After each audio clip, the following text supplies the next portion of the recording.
I'm Zeke Matevosian, live here in Van Nuys.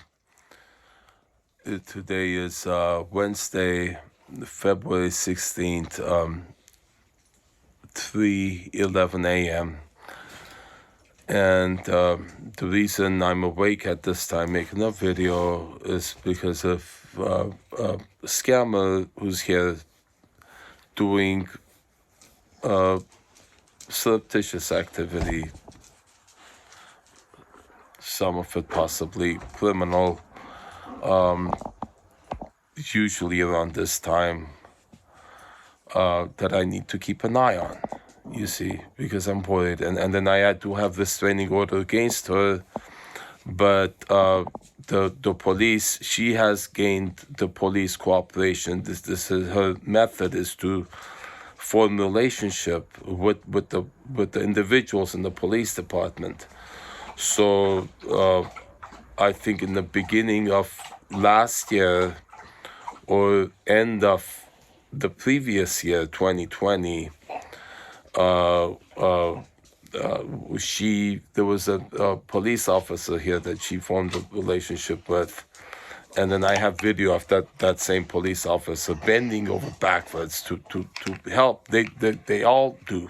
The police officers that come here, they all do anything they can to cover up that she's threatened many times. She threatened when I was trying to make an agreement about her staying here, and that is her one of the many arsenal of techniques she uses. She threatens, but does so in a way that doesn't register as extortion. The police told me the only it's a threat if she holds a knife to your neck, then that's a threat. If she said, my part, I heard her saying, you have no idea what my boss is capable of, and she does repeatedly threaten with her boss. So, and then that makes me think the boss is part of this, criminal, or syndicate, organized crime that has many parts to it. She has, somebody scamming my computer, hacking my computer. She has people that threatened me, which my girlfriend testified in court, which was how I was able to get restraining order against her, that the police repeatedly refused to acknowledge.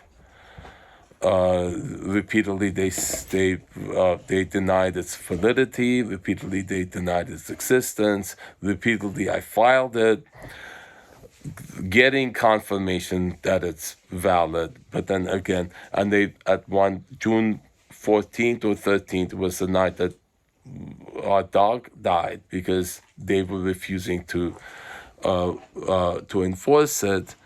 And then during that argument, during that when I was trying to convince them that because she walked out, the scammer walked out of the house with our dog while we were busy arguing with the police officer for this opportunity to get help for this situation.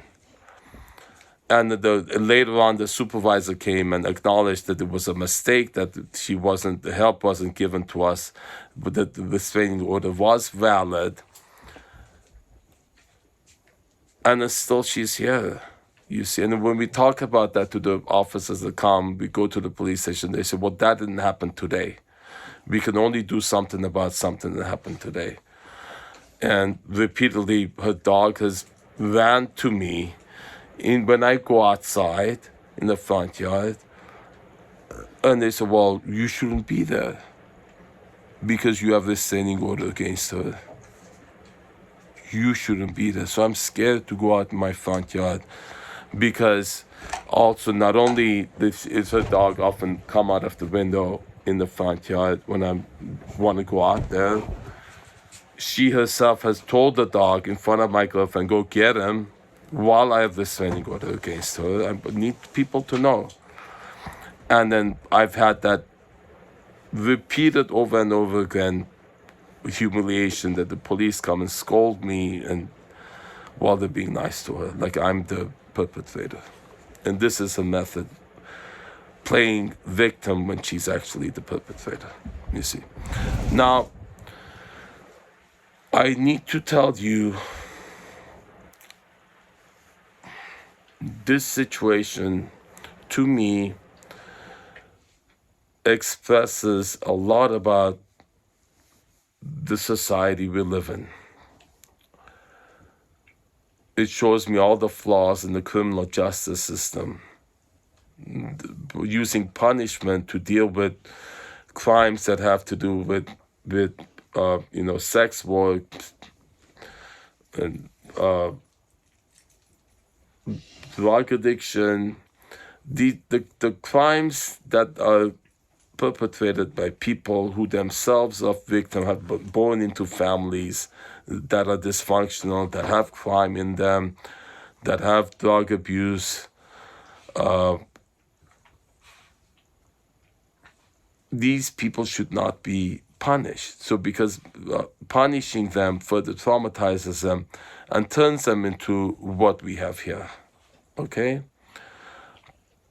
Police, there need to be these kinds of, the victims of these kinds of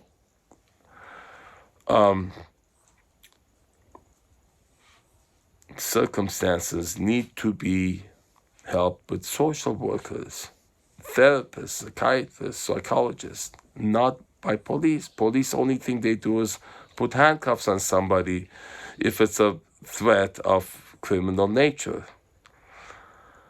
And then when there is danger from an individual that is acting in a way that's alarming, there needs to be help other than the way they do it. It's just that if it registers as a crime, put handcuffs on them, put them away. This girl herself taught me that if someone's acting out and you want to get help for them, tell the police she's in danger of harming herself. That way they will take her to a psych facility instead of taking them to arresting them, taking them to jail.